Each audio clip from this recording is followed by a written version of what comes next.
Hello everyone, welcome back to this video. Disha here. So continuing with the third chapter, we left at the 15th shlok in the previous video. Let's continue from the 16th shlok in this video. From the third chapter, which is the Karma Yoga chapter of the Bhagavad Gita. Coming to the shlok 16th, which says, Krishna is talking to Arjun and he says, My dear Arjun, one who does not follow in human life the cycle of sacrifice, thus established by the Vedas, certainly leads a life full of sin. Living only for the satisfaction of the senses, such a person lives in vain. Now coming to the explanation of this shlok. By nature's law, this human form of life is specifically meant for self-realization in either of the three ways, namely Karma Yoga, Jnana Yoga or Bhakti Yoga. There is no necessity of rigidly following the performances of the prescribed yajanas for the transcendentalists who are above vice and virtue. But those who are engaged in sense gratification require purification by the above mentioned cycle of yajna performances. There are different kinds of activities. Those who are not Krishna conscious are certainly engaged in sensory consciousness. Therefore, they need to execute pious work. The yajna system is planned in such a way that sensory conscious persons may satisfy their desires without becoming entangled in the reaction of sense gratificatory work. The prosperity of the world depends not on our own efforts but on the background arrangement of the Supreme Lord, directly carried out by the demigods. Therefore, the yajnas are directly aimed at the particular demigods mentioned in the Vedas. Indirectly, it is the practice of Krishna consciousness, because when one masters the performance of yajnas, one is sure to become Krishna conscious. But if by performing yajnas one does not become Krishna conscious, such principles are counted as only moral codes. One should not therefore limit his progress only to the point of moral codes, but should transcend them to attain Krishna consciousness. Now coming to the 17th shlok, which says, But for one who takes pleasure in the self, whose human life is one of self-realization, and who is satisfied in the self only, fully satiated, for him there is no duty. Now coming to the explanation of this shlok. A person who is fully Krishna conscious and is fully satisfied by his acts in Krishna consciousness no longer has any duty to perform. Due to his being Krishna conscious, all impurity within is instantly cleaned. An effect of many thousands of yajna performances. By such cleansing of consciousness, one becomes fully confident of his eternal position in relationship with the Supreme. His duty thus becomes self-illuminated by the grace of the Lord, and therefore he no longer has any obligations to the Vedic injunctions. Such a Krishna conscious person is no longer interested in material activities and no longer takes pleasure in material arrangements. Now coming to the 18th shlok, which says, A self-realized man has no purpose to fulfill in the discharge of his prescribed duties, nor has he any reason not to perform such work, nor has he any need to depend on any other living being. Now coming to the explanation of this shlok. A self-realized man is no longer obliged to perform any prescribed duty, save and except activities in Krishna consciousness. Krishna consciousness is not in activity either, as will be explained in the following verses. A Krishna conscious man does not take shelter of any person, man or demigod. Whatever he does in Krishna consciousness is sufficient in the discharge of his obligation. Now coming to the 19th shlok, which says, Therefore, without being attached to the fruits of activities, one should act as a matter of duty. For by working without attachment, one attains the Supreme. Now coming to the explanation of this shlok. The Supreme is the personality of Godhead for the devotees and liberation for the impersonalist. A person therefore acting for Krishna or in Krishna consciousness under proper guidance and without attachment to the result of the work is certainly making progress towards the supreme goal of life.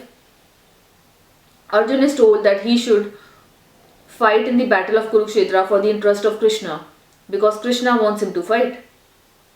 To be a good man or a non-violent man is a personal attachment, but to act on behalf of the Supreme is to act without attachment for the result.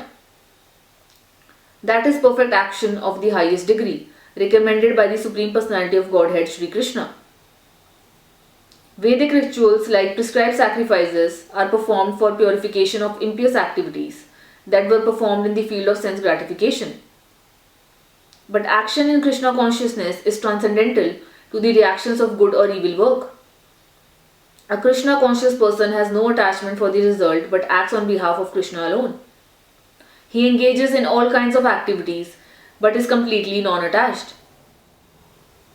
Now coming to the 20th slok, which says, Kings such as Janak attained perfection solely by performance of prescribed duties. Therefore, just for the sake of educating the people in general, you should perform your work. Now coming to the explanation of this shlok. Kings like Janak were all self-realized souls. Consequently, they had no obligation to perform the prescribed duties in the Vedas. Nonetheless, they performed all prescribed activities just to set examples for the people in general. Janak was the father of Sita and father-in-law of Lord Sri Ram. Lord Krishna and Arjun, the Lord's eternal friend, had no need to fight in the battle of Kurukshetra, but they fought to teach people in general that violence is also necessary in a situation where good arguments fail. Before the battle of Kurukshetra, every effort was made to avoid the war, even by the Supreme Personality of Godhead, but the other party was determined to fight. So for the right cause, there is a necessity for fighting. Although one who is situated in Krishna consciousness may not have any interest in the world, he still works to teach the people how to live and how to act. Experienced persons in Krishna consciousness can act in such a way that others will follow, and this is explained in the following verse. Now coming to the 21st shlok, which says, Whatever action a great man performs, common men follow, and whatever standards he sets by exemplary acts, all the world pursues. Now coming to the explanation of this shlok. People in general always require a leader who can teach the public by practical behavior. A leader cannot teach the public to stop smoking if he himself smokes. Lord Chaitanya said that a teacher should behave properly before he begins teaching. One who teaches in that way is called Acharya or the ideal teacher. Therefore, a teacher must follow the principles of Shastra, scripture, to teach the common man. The teacher cannot manufacture rules against the principles of revealed scriptures. The revealed scriptures like Manu Samhiti and similar others are considered the standard books to be followed by human society. Thus, the leader's teaching should be based on the principles of such standard Shastras. One who desires to improve himself must follow these standard rules as they are practiced by the great teachers. The Srimad Bhagavatam also affirms that one should follow in the footsteps of great devotees, and that is the way of progress on the path of spiritual realization. The king or the executive head of the state, the father and the school teacher are all considered to be natural leaders of the innocent people in general. All such natural leaders have a great responsibility to their dependents. Therefore, they must be conversant with the standard book of moral and spiritual codes.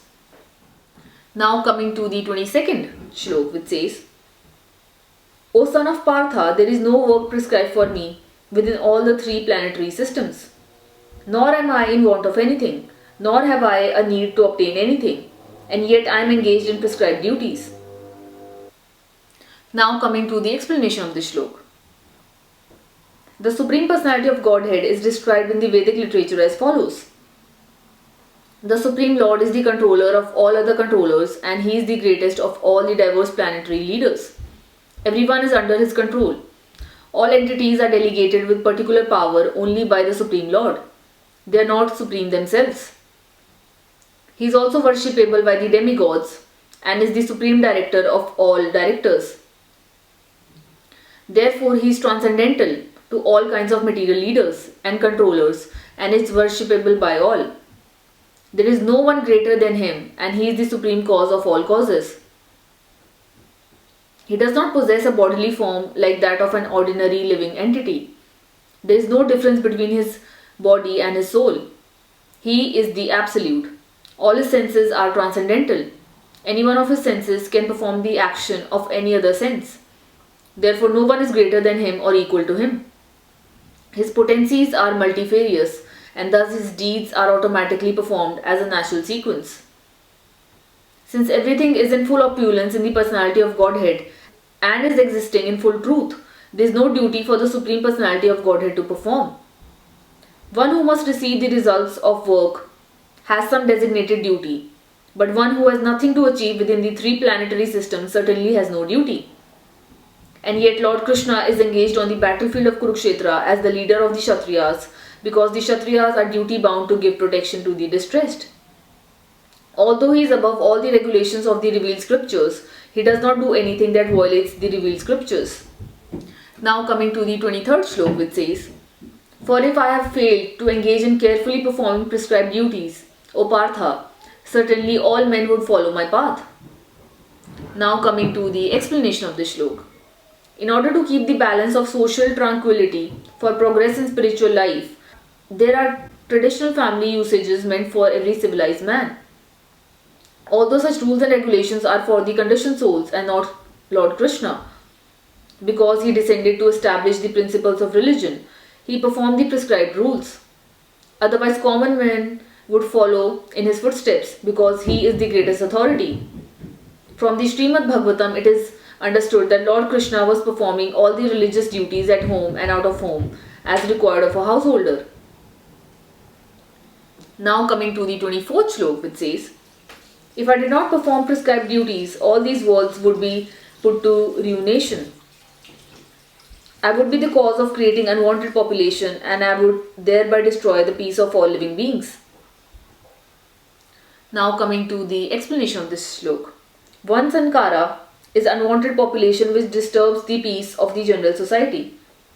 In order to check this social disturbance, there are prescribed rules and regulations by which the population can automatically become peaceful and organized for spiritual progress in life.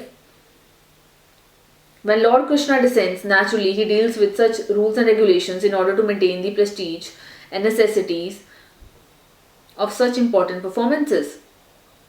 The Lord is the father of all living entities, and if the living entities are misguided, indirectly the responsibility goes to the Lord.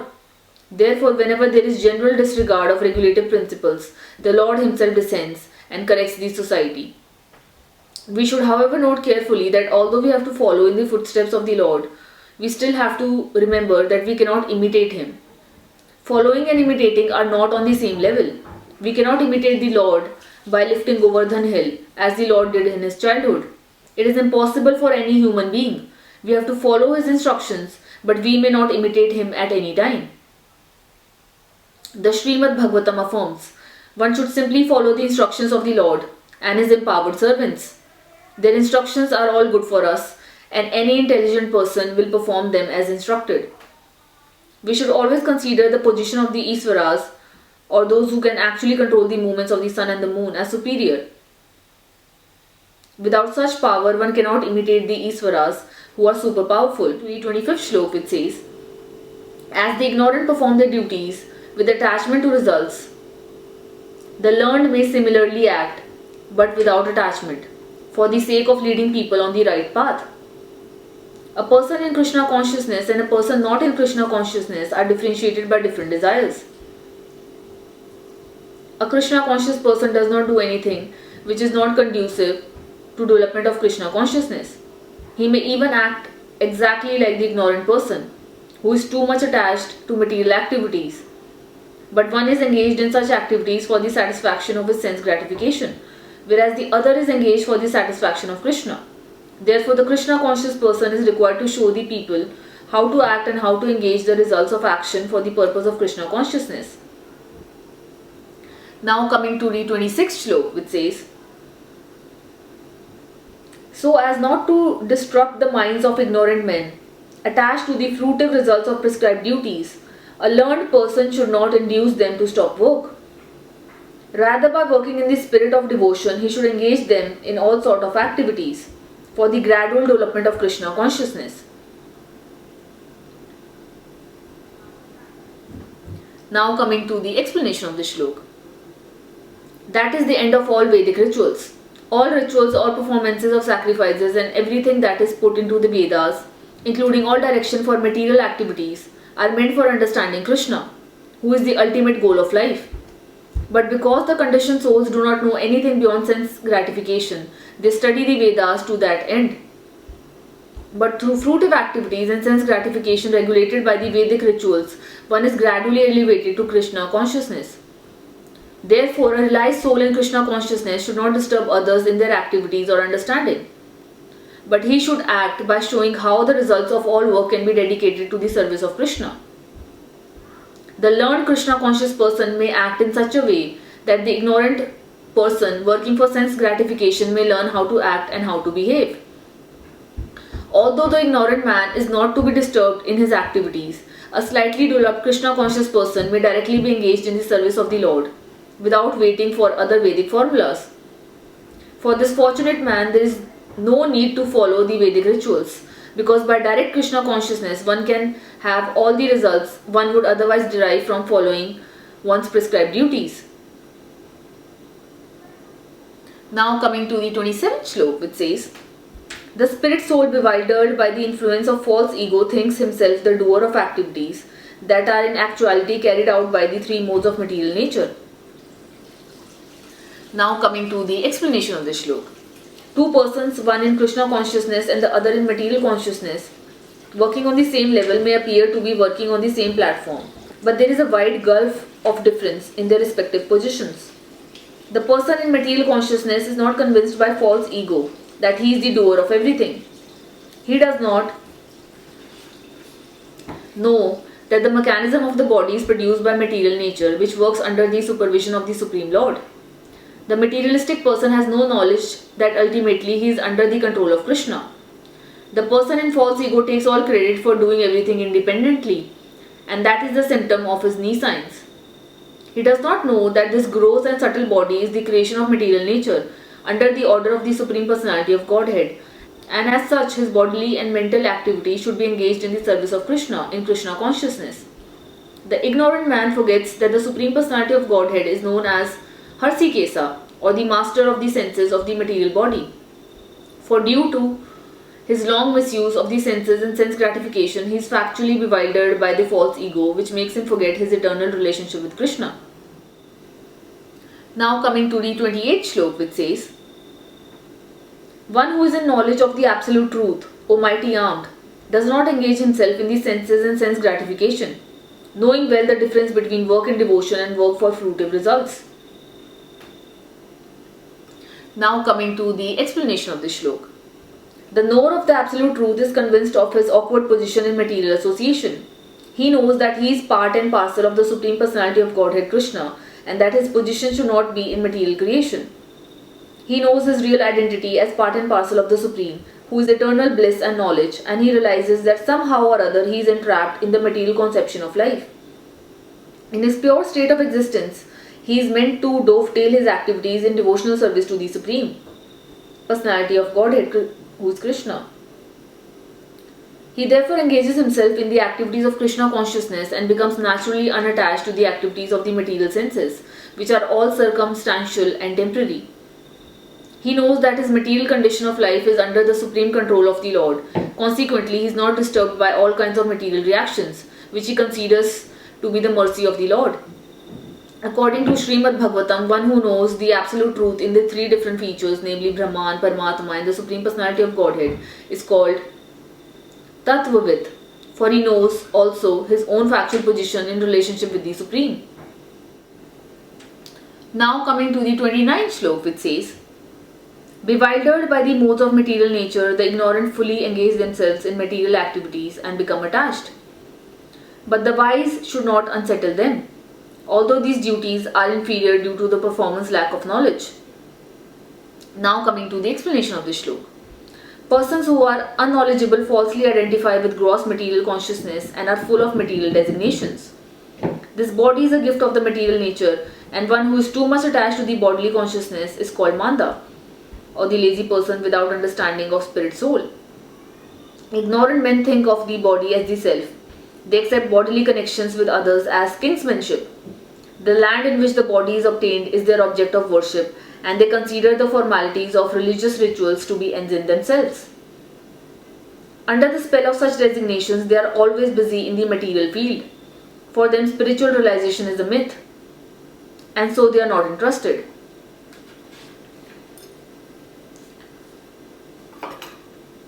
Those who are enlightened in spiritual life, however, should not try to agitate such materially engrossed persons. Better to prosecute one's own spiritual activity silently. Such bewildered persons may be engaged in such primary moral principles of life as non-violence and similarly materially benevolent work. Men who are ignorant cannot appreciate activities in Krishna consciousness, and therefore Lord Krishna advises us not to disturb them and simply waste valuable time. But the devotees of the Lord are more kind than the Lord because they understand the purpose of the Lord. Consequently, they undertake all kinds of risks, even to the point of approaching ignorant men to try to engage them in the acts of Krishna consciousness, which is absolutely necessary for the human being. Now coming to the 30th shlok, which says, Krishna says to Arjun in this, Therefore, O Arjun, surrendering all your work onto me, with full knowledge of me, without desires for profit, with no claims to proprietorship, and free from lethargy, fight. Now coming to the explanation of this shlok. This verse clearly indicates the purpose of the Bhagavad Gita. The Lord instructs that one has to become fully Krishna conscious to discharge duties, as if in military discipline. Such an injunction may make things a little difficult. Nevertheless, duties must be carried out with dependence on Krishna, because that is the constitutional position of the living entity. The living entity cannot be happy independent of the cooperation of the Supreme Lord, because the eternal constitutional position of the living entity is to become subordinate to the desires of the Lord.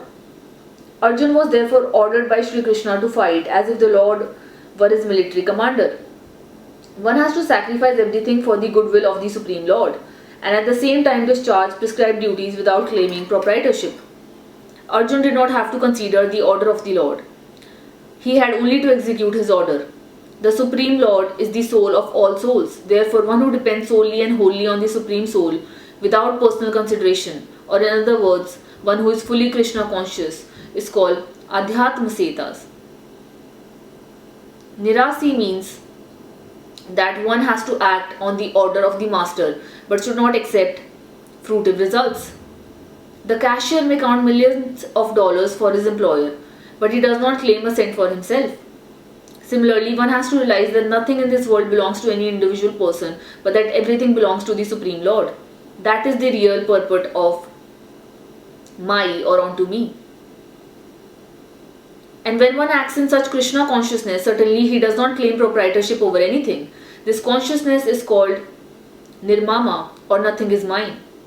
And if there is reluctance to execute such a stern order, which is without consideration of so-called kingsmen in the bodily relationship, that reluctance should be thrown off. In this way, one may become Vigata Jwara, or without feverish mentality or lethargy. Everyone, according to his quality and position, has a particular type of work to discharge, and all such duties may be discharged in Krishna consciousness, as described above. This will lead one to the path of liberation. So we are going to end with this 30th shlok in this video. We have covered the first 30 shloks of the Karma Yoga chapter of the Srimad Bhagavad Gita, and we are going to continue with the 31st shlok and complete the entire third chapter, that is the Karma Yoga chapter, in the next video. Thank you so much for listening. My name is Disha, and I will see you all in the next video.